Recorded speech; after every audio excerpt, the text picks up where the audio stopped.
오늘도 성경의 사건들을 통해 살아계신 하나님을 체험하는 설교입니다. 오늘은 8번째 설교인데 주제는 장애물입니다. 사람은 살면서 수많은 장애물을 만나고 또 장애물을 극복하고 그렇게 살아가죠. 예수를 믿지 않는 세상 사람들도 그렇고 또 우리들도 똑같이 그런 장애물이 있습니다. 그러나 그 장애물 앞에서 우리가 어떤 자세를 취하느냐가 중요하죠. 장애물을 보고 두려워하고 또 장애물을 보고 걸려 넘어지면 인생의 실패자가 되지만, 장애물이 있어도 두려워하지 않고 그 장애물을 극복하고 넘어서면 인생의 성공자가 될 수가 있습니다. 하나님은 이제 모세가 죽은 다음에 그의 후계자로 여호수아를 세우고, 모세는 가나안 땅 바로 앞에까지 인도했지만 후계자 여호수아로 하여금 가나안 땅을 이제 들어가서 정복하도록 그렇게 하셨습니다. 그래서 모세에 비해서 여호수아는 상당히 좀 마음이 좀 심약한 그런 사람이었던 것 같습니다. 그래서 여호수아 1장에 보면 내가 모세와 함께 있었던 것 같이 너와 함께 하리라 하고 하나님께서 약속하셨습니다. 그리고 이제 여호수아는 이제 여호수아 2장에 와서는 가나안 땅을 정복하기 위해서 이제 정탐꾼을 가나안 땅에 보내게 됩니다. 이제 오늘날로 하면 이제 간첩들이죠. 그곳에 가서 그 땅의 여러 가지 모습과 그것을 다 살피고 작전을 짜도록 그렇게 했던 것입니다. 그리고 이제 3장 4장에서는 이제 하나님의 놀라운 권능으로 요단강을 육지같이 말리시고 요단강을 이제 건너게 되고, 건너서 길갈이라는 곳에다가 요단강을 건넌 기념으로 12개의 비석을 각 지파별로 세우게 되었습니다. 이스라엘 백성들은 하나님의 능력으로 요단강을 건너자 사기가 충천했고, 가나안 백성들, 가나안의 그 원주민들은 이스라엘 백성이 요단강을 건넜다라는 말을 듣고 두려움으로 간담이 녹았다. 성경에 기록되어 있습니다. 이제 그 막강한 기세를 사기 충천한 이스라엘 백성들은 기세를 몰아 그들이 첫 번째 만난 여리고성을 공격해야 되는데, 하나님께서는 공격하기 전에 5장에 와서 그들이 먼저 할례를 받도록 하고 그 다음에 유월절을 지키라 이렇게 명령을 내리셨습니다. 이제 그 다음에 오늘 본문 6절에 보면 이제 여리고성을 이제 정복하는 전쟁을 시작하게 됩니다. 그런데 그들이 맨 먼저 만난 여리고성은 엄청난 철옹성이기 때문에 쉽게 정복할 수 없는 그런 엄청난 그런 성이었습니다. 그래서 그들은 크게 당황하고 두려워할 수밖에 없었습니다. 그런데 하나님은 그들에게 이렇게 말씀하십니다. 보라, 내가 여리고와 그 왕과 용사들을 내 손에 넘겨주었다. 자, 넘겨줄 것이다 이게 아니에요. 넘겨주었다. 이미 끝난 거예요. 그래서 넘겨주었다라는 것은 과거 완료형입니다. 네. 그것은 하나님께서 이미 이 전쟁을 내가 끝내버렸다. 너희들은 전쟁하면 무조건 이겼다.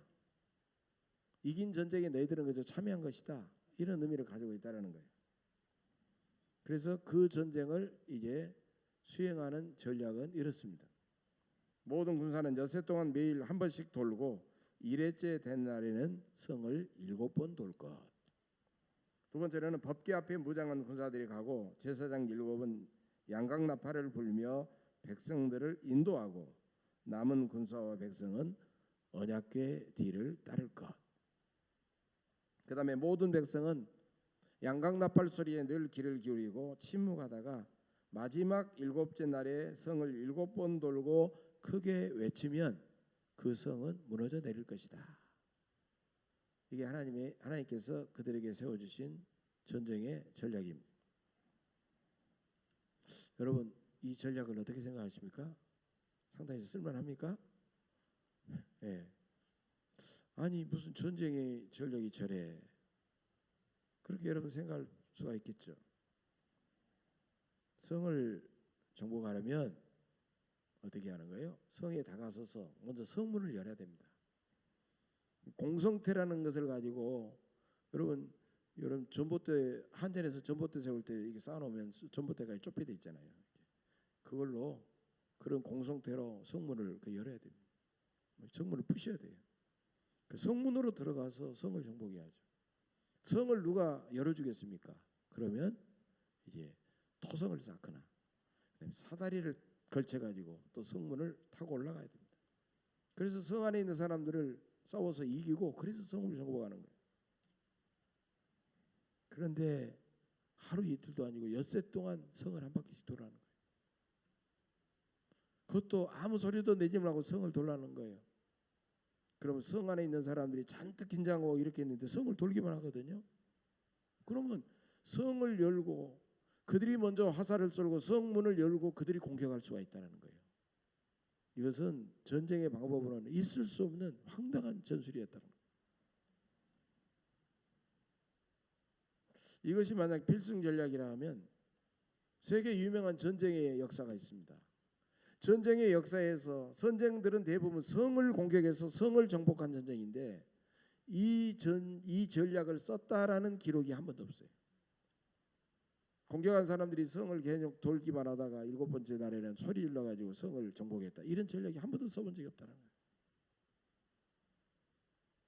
더구나 고고학자들에 따르면 여리고성은 엄청난 가파른 바위산 위에 세워진 성으로서 이중성벽으로 되어 있다는 거예요. 이중성벽. 성벽이 하나가 아니라는 거예요. 성벽 바깥에 먼저 나오는 외벽 성벽은 그 두께가 1.8m예요. 성벽의 두께가 1.8m예요. 그리고 그 외벽의 성벽을 넘으면 그 다음에 성벽은 상당히 떨어져 가지고 있는데 그 성벽은 또 떨어져 가지고 또 성벽을 또 넘어야 돼. 근데 그 내벽 성벽의 두께는요 4 내지 5m입니다. 성벽의 두께가 4 내지 5m예요. 어마어마한 두께를 가지고 있다는 거예요. 그리고 그 높이는 무려 9m에 해당된다는 거예요. 성벽의 높이가 9m에 해당된다는 겁니다. 여러분 우리 교회 지을 때 바닥에서부터 저 꼭대기까지 아마 제가 알기로는 한 16m 정도 됐고요. 본당 층고가 지금 현재로는 한 9m, 10m 정도로 알고 있어요. 여러분 생각해 보세요. 여기서 저 성벽, 저 지붕 그 끝까지를 사람이 어떻게 넘겠어요? 그러니까 이것은 도저히 정복하기 불가능한 그런 철옹성 성이었다는 거예요. 더구나 여리고성 주민들은 이스라엘 백성들이 요단강을 건너 자기들에게 점점 다가온다는 소문을 듣고 성문을 굳게 닫았고 철동같이 지키고 있다는 겁니다. 그런 철옹성 여리고성을 정복한다고 하는 것은 사실상 사람의 힘으로는 불가능한 일이라는 겁니다. 여러분 우리의 신앙생활도 내 힘만으로는 도저히 해결할 수 없는 문제, 내 능력만으로는 도저히 극복하기 어려운 그런 장애물을 만났다고 하면 바로 그것이 우리들의 여리고성인 줄로 믿습니다. 계속 기도했지만 전혀 예상하지 못한 장애물을 만나고 풀 수 없는 그런 문제들이 내 앞에 버티고 다가온다면 그게 바로 우리의 여리고성이라는 겁니다. 여리고성 정복은 많은 장애물을 극복하고 마침내 그 성을 정복하고 승리한 신앙생활의 모형이 되고 있다는 겁니다. 우리는 어떻게 여리고성이라는 장애물을 정복할 수 있을까요? 여러분 오늘 성경에 보면 분명히 여리고성이 정복되었는데 그 여리고성을 정복한 그 믿음의 영적 원리를 우리가 살펴보면서 다시 한번 우리의 신앙의 자세를 가다듬어야 됩니다. 가장 먼저 우리는 문제와 장애물 앞에 두려움과 패배주의를 극복해야 됩니다. 두려움과 패배주의를 극복하지 않으면 문제가 다가오면 두려워하고 야 이거 안 될게 하고 패배주의에 붙잡혀가지고 그 사람은 도전해보지기도 전에 싸워보지도 전에 그 사람은 패배자가 되어버리고 마는 것입니다. 배고픈 호랑이 한 마리가 먹이를 사냥하려고 가는데 저쪽에서 토끼 한 마리가 뛰어가는 거예요. 사자 호랑이 앞에 토끼 한 마리는 아무것도 아니죠. 한번 딱 움켜쥐면 끝나는 건데 토끼가 뛰어가니까 딱 앞발로 움켜쥐려고 하니까 토끼가 딱 째려보면서 자식아 나 그러는 거예요. 자식아 나 그러는 거예요. 아니 그러면 의당 토끼가 호랑이 앞에 나타나 토끼는 바달바달 떨고 그냥 자기가 잡혀갈 것만 생각하고 있는데 쫙 돌아보면서 자식아 나 하니까 깜짝 놀란 거예요. 이 토끼가 도대체 뭘 믿고 이러는지 괜히 그냥 겁이 나는 거예요. 두려움이 나는 거예요. 그래서 움켜쥐지도 못하고 나중에 이렇게 토끼가 뛰어가는 거예요. 그 다음 날 또 배가 고프니까 딱 나왔는데 또 똑같은 토끼가 지나가는 거예요. 그래서 잡으려고 딱 이러니까 토끼가 싹 뒤로 돌아보면서 째려보면서 자식아 나 어제 그 토끼가 바로 나야 그러는 거예요. 세 번째 이제 셋째 날에 또 토끼를 잡으려고 이렇게 가는데 기가 막히는 거예요. 호랑이 참 채통에 이건 말이 안 되는 거예요. 토끼가 또 지나가는 거예요. 다른 먹이를 사냥을 하는데 토끼가 지나가는 거예요. 토끼를 잡으려고 딱 이러는데 토끼가 세 번째로 쫙 째려보면서 자식아 나 어제 너 겁쟁이라고 소문 다 났어 그러면서 또 뛰어가는 거예요. 세 번 토끼를 호랑이가 만났어도 토끼가 하는 그 말을 듣고 괜히 두려워하고 움츠러들고 그래가지고 결국 토끼 사냥을 못하고 말았다는 거예요. 여러분 하나님은 우리들에게요 세상을 구원했으면 우리가 세상에서 겁내고 두려워하고 움츠리고 살아가도록 하지 않았어요. 하나님은 우리에게 하늘의 권세를 우리에게 던집혀 주셔서 세상을 정복하고 세상을 다스리는 엄청난 권능과 야성을 우리에게 불어넣어 주신 줄로 믿습니다. 그런 권능과 영적인 야성을 가진 우리들이 세상에 나가서 두려워하고 패배주의에 붙들려 살아가면 말이 되겠습니까? 여호수아 5장 1절을 보면 이런 내용이 나옵니다. 요단 서쪽 아모리 사람과 가나안 사람들이 하나님께서 요단강을 마르게 하셔서 이스라엘 백성을 건너게 하셨다는 소문을 듣고 마음이 녹았고 정신을 잃었다라는 말이 나와요. 여러분 우리는 하나님의 전능하신 하나님의 자녀요 하나님의 백성들이 성령께서 하나님의 영으로 우리와 함께 계심으로 말미암아 우리는 세상을 호령하고 사탄의 권세를 이기고 능히 능력 있게 살아가는 그런 사람들이 되었습니다. 여러분 그래서 우리는 하나님을 바라보면서 우리는 겨자씨만한 믿음만 가져도 우리는 세상의 어떤 세력도 도전해서 우리는 이길 수 있고 승리할 수 있다는 거예요. 전능하신 하나님께서 우리를 구원하시고 우리에게 그런 권능을 불어넣어 주셨다는 겁니다. 요단강을 건넌 여호수아는요 그 당당한 기세로 이제는 가나안 땅을 공격하고 싶었던 것입니다. 그런데 하나님은 뜻밖에도 그들에게 너희들은 할례를 행하라 이렇게 명령하셨어요. 여러분 이것도 사실은 엄청난 이 황당한 있을 수 없는 그런 명령입니다. 여러분 전쟁을 앞두고 남자들이 전쟁을 앞두고 할례를 받아야 된다. 말이 됩니까? 이거 완전히 자살행위와 같습니다. 저도 이 할례를 요즘에는 이제 포경 수술을 하잖아요. 포경 수술을 받으면요 적어도 아주 빨라도 일주일, 아주 늦으면 한 2주간은요 꼼짝없이 누워야 됩니다. 활동할 수도 없어요. 어그적 걸어다니면서 활동할 수도 없어요. 그런데도 할례를 받으라고 하나님께서 그들에게 명령하는 겁니다. 여러분 하나님께서 전쟁을 앞두고 할례를 받으라고 하신 그 뜻은 분명하다는 것입니다. 전쟁의 능력은 군대의 능력은 군인 숫자에 있는 것도 아니요 무기에 있는 것도 아니요 인간의 뛰어난 어떤 전략에 있는 것도 아니라는 겁니다. 그것은 바로 하나님 앞에 너희들이 거룩해지는 것이다. 하나님 앞에 너희들이 먼저 거룩해지는 것에 있다는 겁니다. 여리고성 정복은 땅과 성을 정복하는 전쟁이 아니라는 거예요. 하나님 나라를 확장하는 거룩한 영적인 전쟁이라는 것입니다.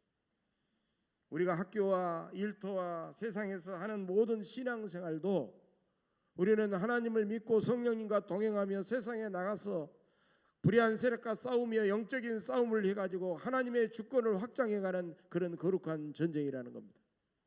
그래서 우리는 신앙생활을 하는 사람들만이 아니라 세상 속에서 생활신앙의 삶을 살아가는 사람들이 되어야 되겠다는 거예요. 우리의 모든 순간순간이, 우리의 삶이 바로 신앙의 삶으로 이어져야 된다는 것입니다. 그래서 우리는 이 싸움은 내가 얼마나 거룩해지느냐의 싸움이라는 겁니다. 소유하는 싸움이 아니라는 거예요. 세상 것을 오히려 비워내는 싸움이라는 겁니다. 우리의 헛된 야망과 욕심을 잘라내는 싸움이라는 겁니다. 내가 세상에 여러 화려하고 많은 것들을 붙잡는 싸움이 아니라 그 모든 것을 내려놓는 싸움이라는 겁니다. 죄와 정욕에 대해서 내가 죽어버리는 싸움이라는 겁니다. 우리는 반드시 그 영적인 싸움에서 승리해야 합니다. 그러면 죄와 사탄에게 종살이했던 애굽의 수치는 우리를 떠나고 우리에게서 굴러가 버릴 것입니다. 그래서 그들이 요단강을 건넌 다음에 길갈에다가 12개의 돌 비석을 세우고 그곳에서 할례를 받도록 하신 이유가 있었던 겁니다. 여러분, 길갈이라는 이름의 뜻이 뭐냐? 굴러간다라는 뜻입니다. 그래서 세상에 매어 살다가던 우리의 모든 잘못된 습성과 애굽에서 종살이하던 그런 모든 것들, 애굽의 우상에게 넙죽넙죽 절하던 그런 잘못된 영적인 습관들, 그 모든 것들이 다 잘라내고 할례를 받듯이 잘라내고 다 떠나고 굴러가 버리게 된다는 것입니다. 바로 거룩해져야 된다는 것이죠. 그런데 여호수아 5장 10절에 보면 하나님께서는 그들이 할례를 마치자마자 너희들은 유월절을 지키라 이렇게 명령하십니다. 여러분, 유월절은 뭡니까? 유월절은 애굽에서 벗어나 가지고 해방되어 가지고 그들이 승리의 잔치를 누리는 것이 유월절인 것입니다. 그래서 너희들은 이제 할례를 받았으면 너희들은 잔치를 베풀어도 된다라는 그런 하나님의 뜻이에요. 그들은 싸우러 간 것이 아닙니다. 하나님께서 승리하신 싸움에 그냥 참여한 것뿐이에요. 예수 그리스도의 승전에 참여하는 우리의 영적 싸움과 같다는 것입니다. 여러분, 우리의 구원은 뭡니까? 예수 그리스도께서 십자가에서 사탄의 세력과 싸워서 그 사탄의 그 공격을 무효화시키고 마침내 부활하심으로 승리하신 그 싸움에 우리가 아멘하고 기쁨으로 참여하는 것이 우리의 구원이라는 거예요. 여러분, 누가 세상을 구원할 수 있을까요? 구원의 감격에 붙들려서 살아가는 그런 사람인 것입니다. 예수라는 말만 들어도 가슴이 벅차오르고 눈물이 글썽이는 그런 사람인 것입니다. 하나님의 내가 자녀라는 그 사실 하나로도 우리는 영적인 정말 놀라운 자긍심을 가지고 감격하면서 살아갈 수 있는 사람이라는 겁니다. 그런 사람은 사탄이 꼼짝하지 못하고 사탄의 세력을 능히 무찌르며 승리할 수 있는 것입니다. 여러분이 구원의 유월절 잔치에 참여하는 감격과 기쁨을 날마다 체험하며 살아가시기를 간절히 바랍니다.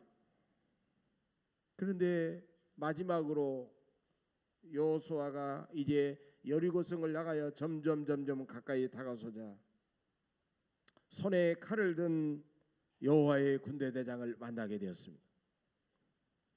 여호수아가 칼을 들고 자기 앞에 다가오는 그 대장을 보고 이렇게 묻죠.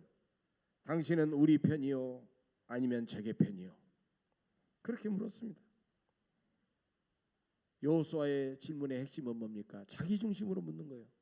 당신은 나를 도우러 왔소, 당신은 적의 편이요? 이렇게 묻는 거예요. 자기 기준으로 이야기하는 거예요. 그런데 하나님의 군대대장은 이렇게 말합니다. 아니라 나는 여호와의 군대대장으로 지금 왔노라. 대답이 다릅니다. 여러분, 이 말의 뜻은 무엇이겠습니까? 하나님이 누구의 편이냐보다, 하나님이 너의 편이냐, 하나님이 적의 편이냐 이렇게 묻는 것보다는 바로 네가 진정으로 너는 하나님의 편이냐, 너는 하나님의 목적대로 살아가고 있느냐, 너는 하나님의 지향하는 대로 너로 살아가고 있느냐라는 그런 대답이라는 겁니다. 자신에게 맞춰져 있는 것이 아니라 하나님께 맞춰져 있다라는 겁니다. 그러자 여호수아는 여호와의 군대대장 앞에 넙죽 엎드려 절을 하게 됩니다. 하나님의 뜻을 깨달았던 것입니다. 그것은 이스라엘 군대를 통솔하는 통수권 지휘권은 여호수아에게 있는 것이 아니라 이제는 하나님 앞에 하나님께로 넘어가게 됐다는 것입니다.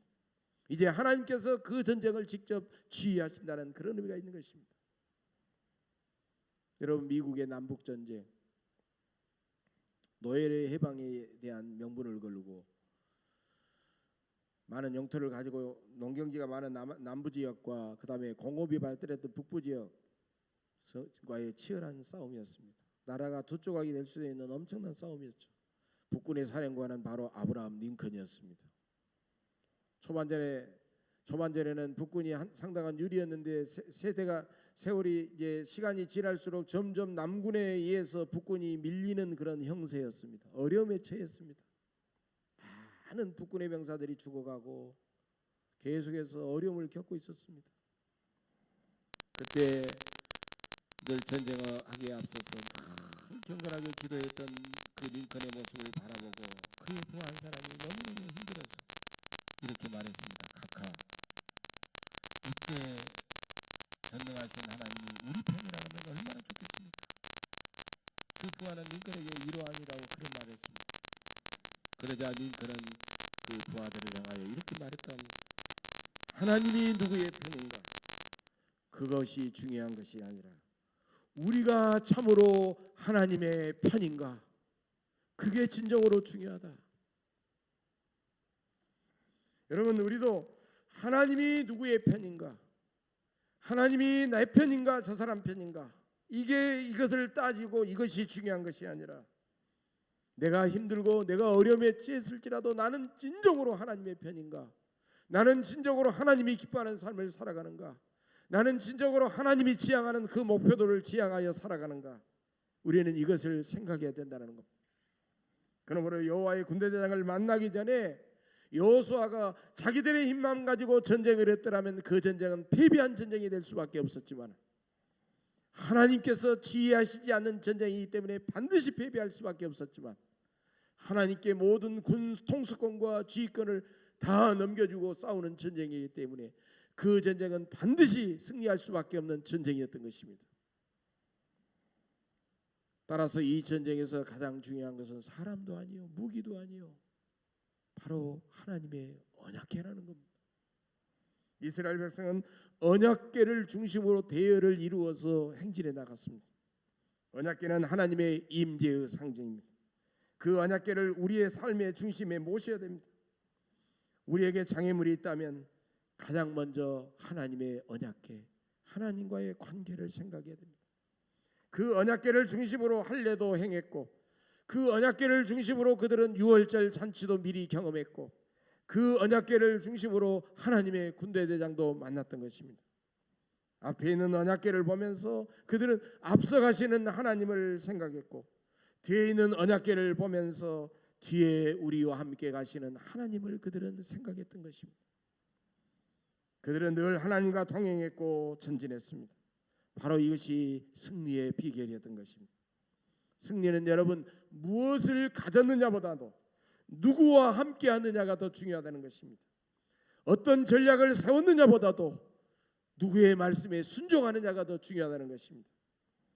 우리 앞에 여리고성 같은 천홍성이 가로막을지라도 하나님이 함께 하시면 우리는 능히 승리할 줄로 믿습니다. 여러분, 출애굽의 모든 과정은 기적의 연속이었습니다.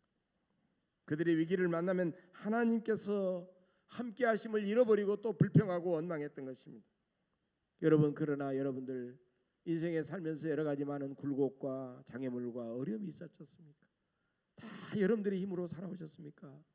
하나님께서 다 함께 하시고 하나님의 은혜였던 것입니다. 그러므로 나와 항상 함께 하시는 하나님을 우리는 늘 바라보며 살아야 됩니다. 바로 이것이 승리의 비결인 것입니다. 그 믿음이 모든 것을 이겨내는 것입니다. 우리는 내 힘이 아니라 하나님의 능력으로 승리하는 것입니다. 그런데 10절을 보면 그렇기 때문에 여호수아는 백성들에게 너희들은 침묵하라 침묵하라 침묵하라 세 번이나 계속해서 말씀하고 있습니다. 그들은 침묵한 채 성을 돌았고 그들은 양각 나팔 소리만 계속 듣고 있습니다. 여러분, 성경에서 양각 나팔 소리는 하나님의 임재와 하나님의 권능을 상징하는 겁니다. 그들은 나팔 소리를 듣고 하나님께서 우리 가운데 계시구나. 하나님께서 우리를 지켜주시는구나. 우리가 싸우는 것이 아니라 하나님께서 싸워주시는구나라는 그런 생각과 그런 믿음을 가졌던 것입니다. 그래서 그들은 양각 나팔 소리를 듣기 위해서 계속해서 침묵하도록 했습니다. 여러분, 침묵하지 않으면 어떻습니까? 말이 나오게 됐어요. 말이 나오게 됐고, 어려운 상황 때문에 불평하게 됐고, 원망하게 됐고, 이런 것은 급속도로 다른 사람과 파급이 되는 것입니다. 그들이 첫날 돌고 둘째 날 돌고 셋째 날 돌고 계속해서 돌기만 합니다. 공격하지 않고 돌기만 합니다.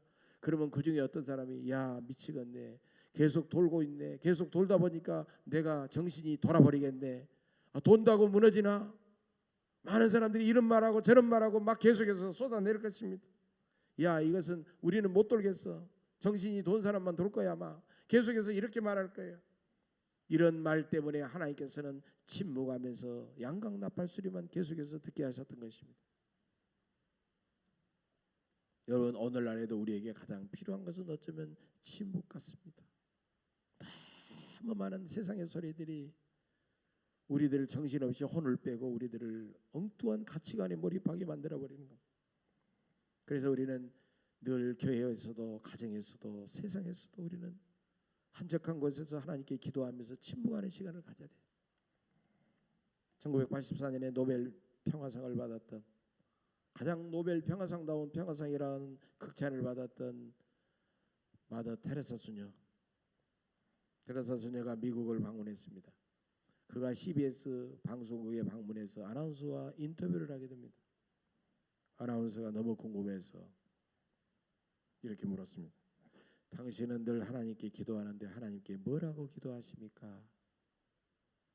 그러면 테레사 수녀 입에서 나는 이런 내용을 가지고 하나님께 기도합니다, 이렇게 대답할 줄 알았는데 좀 동문서답 같은 엉뚱한 대답을 하셨어요. 당신은 뭐라고 기도하십니까? 그러니까 나는 듣습니다. 그 대답이 아닌데 그냥 나는 듣습니다. 그러니까 재차 물었어요. 그러면 하나님은 당신에게 뭐라고 말씀하십니까? 듣는다고 하니까 하나님은 당신에게 뭐라고 말씀하십니까? 테레사 자녀가 또다시 대답합니다. 그분도 듣지요. 그분도 듣지요. 테레사 수녀는 하나님의 뜻을, 하나님의 음성을 듣고 하나님의 마음을 듣고 하나님도 테레사 자녀의 그 기도와 호소와 마음과 그것을 듣는 거예요. 우리는 하나님의 임재를, 하나님의 지혜와 능력을 경험하려면 우리는 침묵해야 됩니다. 하나님께서 일하시도록 침묵해야 됩니다. 예수님은 십자가 앞에서 어린 양처럼 끌려가는 어린 양처럼 묵묵히 침묵하셨습니다.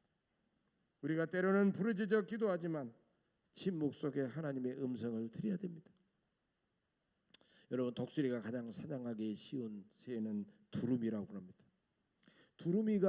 두루미는 철새잖아요. 두루미가 한번 이렇게 V자 모양이나 이렇게 모양으로 쫙 날아가잖아요. 그럼 저쪽에서 날아가면요 요란합니다. 소리가 막 깍깍깍 하고 막 두루미 소리가 와요. 막 굉장한 소리가 나요. 얼마나 그렇게 짖어대는지 두루미가 막 소리. 그러니까 독수리는 쉬다가도 두루미 사냥이 제일 쉽다는 거예요. 벌써 저쪽에 나타나면 시끄러워 가지고 탁 달려가서 뒤처진 가장 약한 두루미를 탁 채가지고 먹는 거예요. 여러분, 함부로 떠드는 말은 뭡니까? 사탄에게 함부로 막 이렇게 떠들고 저렇게 떠들고 원망하고 막 누구 이야기하고 하는 그런 소리는 내가 여기 있으니 나를 잡아먹으시오라는 말과 같다라는 그런 뜻이라는 거예요. 그래서 경험 많은 두루미는 멀리 날아갈 때 입에다가 작은 돌을 물고 날아간다라는 그런 이야기가 있습니다. 침묵만이 자기를 보호할 수 있기 때문입니다. 우리도 모든 불신앙적이고 부정적인 말을 삼가하고 침묵하며 하나님의 약속을 굳게 믿고 우리는 전진하며 나가야 됩니다. 여러분, 그리고 마지막 16절에 보면 6장 16절 그 부분에 보면 여호수아가 이렇게 말합니다. 여호와께서 이 성을 너희에게 주셨느니라. 그들이 7바퀴를 돌고 크게 외쳐라. 때가 되었습니다. 그 약속을 믿고 이스라엘 백성이 여리고성을 향하여 크게 외치자 여리고성이 우르르 하고 다 무너지게 되었습니다.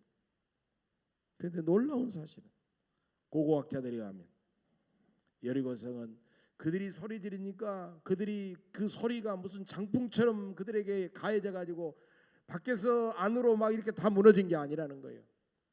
조사해 본 바에 의하면 고고학자들에 의하면 조사해 본 바에 의하면 안에서 밖으로 다 묻어내졌다는 거예요. 밖에서 안으로 무너진 게 아니라 안에서 밖으로 이렇게 다 무너져 내렸다는 것이. 이것은 분명히 외부의 공격이 아니라 이스라엘 백성들의 그 함성의 이 또 하나의 공격이 돼서 무너진 것이 아니라 지진과 같은 그런 강력한 자연 재해로 그들이 그 성이 무너져 버렸다는 거예요. 사람이 아니라 하나님께서 강력한 재해로 그 성을 무너뜨려 버리신 겁니다. 더욱 놀라운 사실은 성의 외벽의 한 부분만 무너지지 않았는데 그 외벽은 바로 기생 나합의 집이었다는 거예요.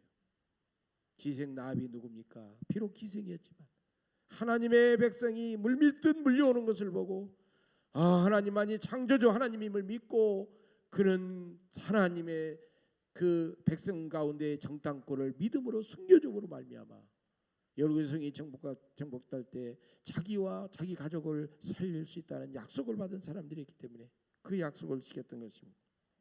사랑하는 교회 여러분, 우리의 싸움은 혈과 육의 싸움이 아닙니다. 우리의 싸움은 세상의 어둠의 주관자들과 악한 영들과의 영적 싸움입니다.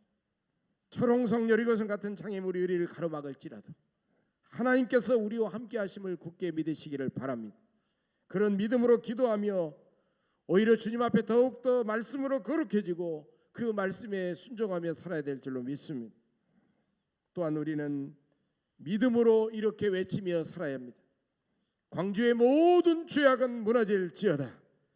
38선 휴전선은 하나님의 권능으로 무너질지어다. 여리고성 같은 나의 고통과 실패와 어려 위기는 무너질지어다.